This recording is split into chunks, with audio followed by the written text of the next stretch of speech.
In the stillness of the night, where darkness extends like a thick curtain over the sprawling cornfields near the majestic Karnak temple, strange lights began to appear. Those lights were not from the lamps of the neighboring villages, but rather they were like specters dancing in the air, emitting faint flashes that send shivers down the spines.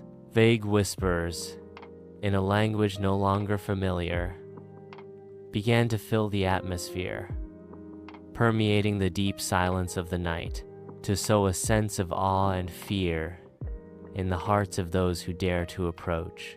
In that small village, located on the outskirts of Luxor, lived Ramses, an orphan boy of 12 years old. Ramesses inherited from his late father authentic Upper Egyptian features and shiny black eyes brimming with intelligence and curiosity. He lived with his kind grandmother, who took care of him with all love and affection, and strove to compensate him for the loss of his father. The village suffered from poverty and marginalization, its situation like that of many other Upper Egyptian villages. Its people depend on agriculture for their living, and the cultivation of corn in particular was their main source of livelihood. In addition to that, some of them worked in the field of tourism, where they sell antiques and souvenirs to tourists who visit the temples and pharaonic tombs nearby.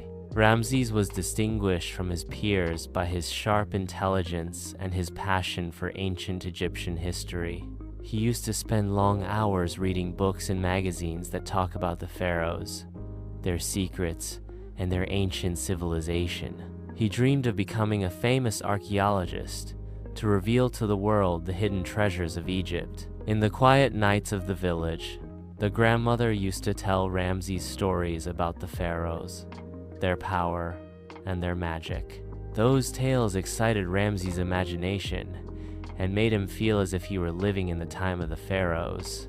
He imagined himself walking among the towering temples, watching the majestic statues of the gods, and reading the mysterious hieroglyphic inscriptions. One night, while Ramses was returning from school, he was forced to pass through the cornfields adjacent to the Karnak temple. It was late, and the sun began to set, leaving the place in complete darkness.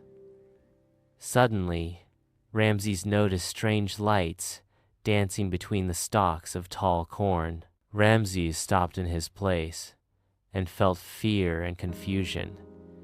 He did not know what he was seeing, but he also felt a strange attraction towards those lights. Ramesses began to cautiously advance towards the lights, muttering verses from the Holy Quran.